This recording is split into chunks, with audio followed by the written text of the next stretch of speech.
Hello दोस्तों, तो आप सभी का स्वागत है कामनी ऑफिशियल में। तो अगर आपका भी टीआरई 3.0 में सिलेक्शन हुआ है और डीवी होने वाला है तो इस वीडियो को जरूर देखिए, क्योंकि आज से डीवी स्टार्ट हो गया है प्राइमरी का 1 to 5 का। आज है 21 जनवरी।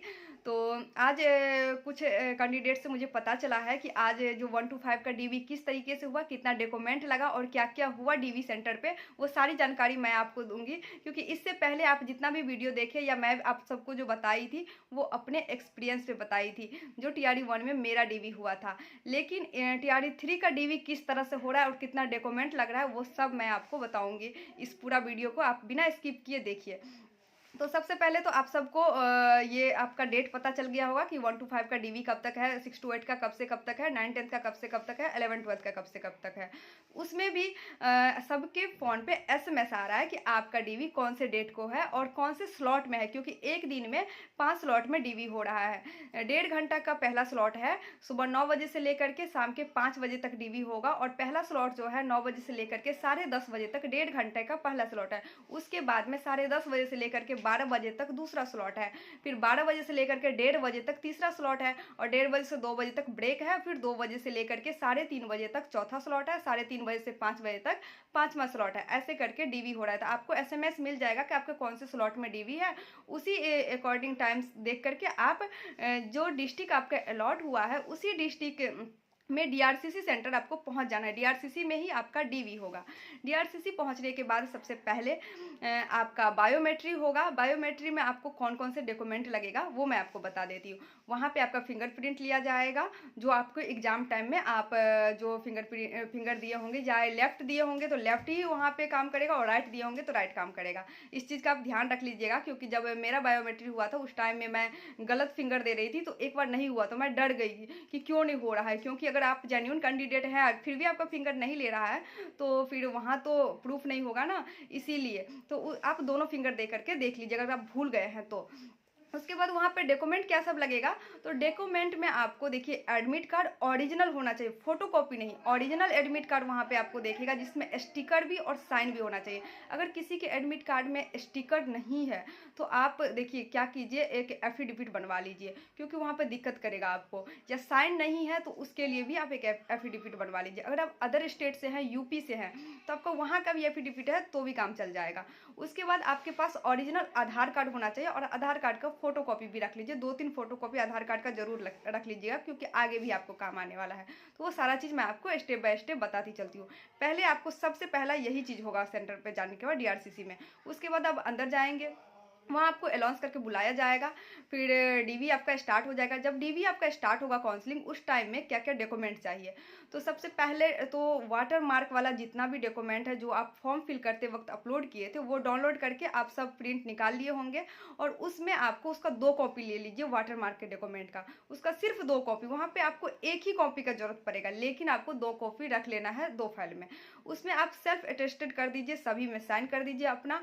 और एक जो फाइल है वो ओरिजिनल के लिए अलग से रख लीजिए। जो भी आपका ओरिजिनल डॉक्यूमेंट है, चाहे वो मैट्रिक का सर्टिफिकेट हो, मार्कशीट हो, इंटर का सर्टिफिकेट मार्कशीट हो, डीएलएड का सर्टिफिकेट मार्कशीट हो, या सीटेड का सर्टिफिकेट मार्कशीट, आधार कार्ड, आपको पैन कार्ड, ये सारा चीज़ आपको रख लेना है। ओरिजिनल जितना भी आपका डॉक्यूमेंट है सब रख लीजिए। ग्रेजुएशन का अगर आप दिए हैं तो ग्रेजुएशन का भी रख लीजिए।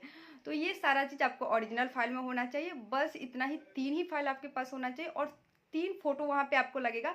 तो आप 4 फोटो अपने साथ रख लीजिए। 4 फोटो आपका वहाँ पे हो जाएगा।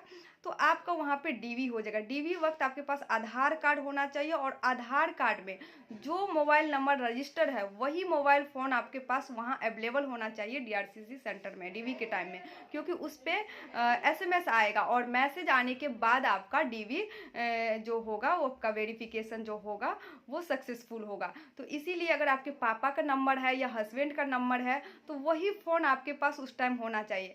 या फिर आप सब अगर चेंज करवा लिए हैं, अपना नंबर से रजिस्टर करवा लिए आधार कार्ड, तो फिर आपके पास अपना मोबाइल वहाँ पे होना चाहिए। उसके बाद ही आपका डीवी जो होगा वो कंप्लीट होगा।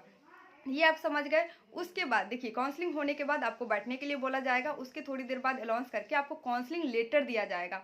काउंसलिंग लेटर के टाइम में भी आपसे कुछ डॉक्यूमेंट लिया जाएगा। वहाँ पे जो है आपको जो बैंक खाता आप खुलवाए हैं एसबीआई में, बैंक खाता का जो अकाउंट है उसका जो है फोटोकॉपी लेगा, पासबुक का फोटोकॉपी, और साथ में पैन कार्ड आपके पास होगा, पैन कार्ड रख लीजिएगा, उसका फोटोकॉपी निकाल करके फोटोकॉपी लेगा, और आधार कार्ड का भी फोटोकॉपी लेगा। आपको फिर काउंसलिंग लेटर, इतना 3 ही डॉक्यूमेंट लेने के बाद आपको काउंसलिंग लेटर दे दिया जाएगा।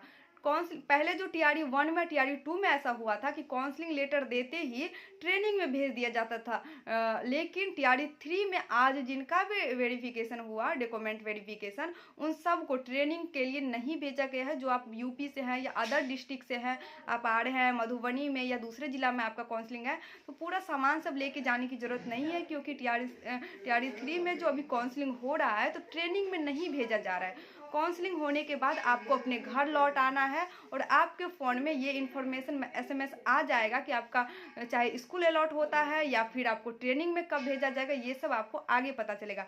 लेकिन काउंसलिंग के टाइम में काउंसलिंग लेटर मिलते वक्त आपको ट्रेनिंग में नहीं भेजा जा रहा है, जो कि फर्स्ट टाइम ऐसा टीआरई 3 में हो रहा है। इससे पहले टीआरई 1 में और 2 में डायरेक्ट ट्रेनिंग में भेजा जा रहा था। इसीलिए आपको सारी पैकिंग के साथ नहीं आना है, ठीक है, और आप सब काउंसलिंग करवा करके फिर अपने घर लौट जाएंगे। तो बस इतना ही चीज़ होगा, आपको बिल्कुल भी ज़्यादा टेंशन नहीं लेना है। आप सब समझ गए क्या क्या डॉक्यूमेंट चाहिए। आपको इस वीडियो को देखने के बाद कोई भी डाउट नहीं बचा होगा, क्योंकि जो आज वेरिफिकेशन हुआ है टीआरई 3.0 का, वो वीडियो देखने के बाद अपने कुछ फ्रेंड्स का भी, मेरे कुछ दोस्त लोग भी हैं जिनसे मुझे ये इन्फॉर्मेशन मिली, और मैं अपने व्यूवर्स को इसलिए सोची ये इन्फॉर्मेशन दे देती हूँ। उनका जो कन्फ्यूजन है, जो उनका डाउट है, वो क्लियर हो जाएगा। फिर भी अगर कोई क्वेश्चन है, डाउट है, तो आप मेरे कमेंट बॉक्स में लिख दीजिए, मैं उसका रिप्लाई दे दूंगी आप सबको। तो दोस्तों, मेरी जो ननद है उनका भी काउंसलिंग है, लेकिन उनका 9-10th में है, तो अभी पहले 1 to 5 का कंप्लीट हो जाएगा, 6 to 8 का कंप्लीट हो जाएगा, उसके बाद 9 to 10th का जो है वो काउंसलिंग स्टार्ट होगा। तो मिलते हैं दोस्तों आप सबसे नेक्स्ट वीडियो में। इस वीडियो को मैं यहीं पे एंड करती हूँ।